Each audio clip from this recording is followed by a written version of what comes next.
How to start a successful business today. I'd like to share with you my personal guide to a successful business. That this guide helped me to create my successful businesses. First things you need to do to analyze the market. Second things you need to do is to plan your business. And don't forget the legal considerations. Plan your finances, setting up operations. You need to think about marketing and branding.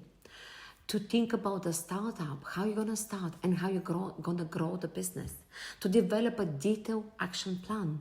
To build a very good, a skilled and professional team. To provide resources and funding. And as well, don't forget to monitor progress and to adapt every single day, because daily you're going to learn with your experience in your business. Every single day you're going to learn how to improve and how to grow your business. I hope this helped. I'll see you soon.